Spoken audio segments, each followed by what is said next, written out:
No, that's the intro about the stepping into, about the process, about A&D. Now we'll go to the job application. So applying for your first job or even your second or third can be a daunting and challenging prospect. It is hard to know what employers are looking for in a resume, cover letter, or short answer questions. And how can you reflect on your previous experience if you are applying for your first job? This part of the session will focus on how to write a successful resume, cover letter, and a short answer application. So, where do you begin or where do I begin? So, first is decide what you want to do. See a resume and a cover letter to suit a marketing tool, a document of your personal business. And next is managing expectation. Make the application process less time consuming and painful by setting your own personal guidelines right at the beginning of the process. Think of the locations as well that will suit you. Make sure that you can travel to and from those locations on a daily basis, and it will not cause you any difficulty once you commence the role. Next is be selective of the roles that you apply for. Less is more when you are picking roles that are suitable for you. And also can be disheartening being turned down for a large number of roles when you are applying for many roles that you aren't suitable. Um, so this lesson, other students learn this lesson the hard way when they are applying for their roles or for their first job. And also do your research, a specific website for a specific type of roles. Look on industry-specific websites. For example, you can look at also the company-specific website. For example, if you are interested into a financial institution like ANZ, you can check their website about the history, about their mission, about the vision of their company, and then next is to speak to the recruitment experts in your chosen field as well. Find them via Google or take your time and don't become frustrated by the huge or lack of choice. And also having and utilizing your LinkedIn profile so you connect to different type of professionals in your chosen sector or chosen industry. So you can direct or you can ask your career services at university where and they can provide advice where and how to apply with a job application.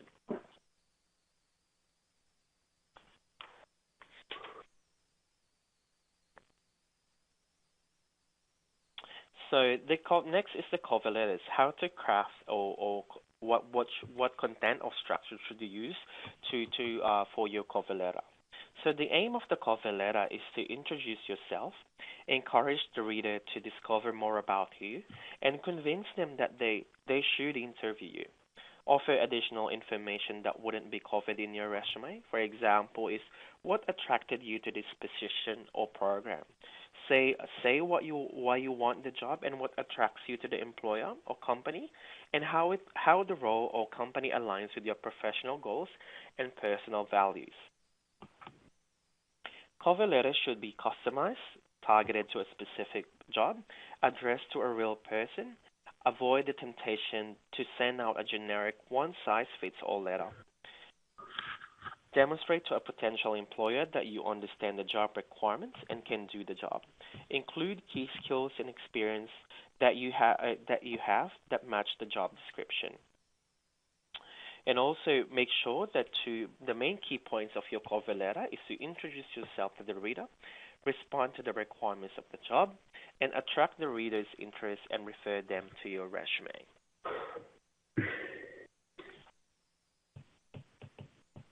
Speaking of resumes, so your resume is a marketing tool, so it needs to demonstrate that you are employable, how you meet the job and the organization's requirements, that you have the right qualification and education, that you have the right experience and skills, that you have the right level of professionalism for the job. Just a quick tip or hot tip: keep it simple, clear, and concise. Dot points, easy to read, and no fancy colors or fonts. So if you would like to for a resume or someone to review your resume, you could ask your career services at university or your if you're registered to a disability employment services, they will be able to provide a feedback on how could you improve your resume or how if there are changes needed or a format that needs to be used in your resume. And also, you can ask feedback to your friends or to your family as well. So, if this will be your first job and you don't have a proper or professional work experience, don't worry if you don't have this previous work experience. Mention volunteering roles, leadership positions you've held, and extracurricular activities.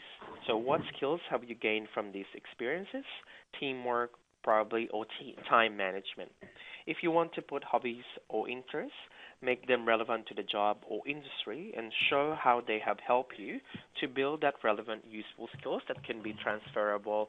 For example, is you've worked with your a team project, say in university or task, then you could definitely use that or transfer your people skills, customer service that you've learned from that experience to how you apply or transfer that moving forward to a career or to a job. Excuse me, everyone. If I could please ask everyone to mute their phones to will prevent any noise disruption.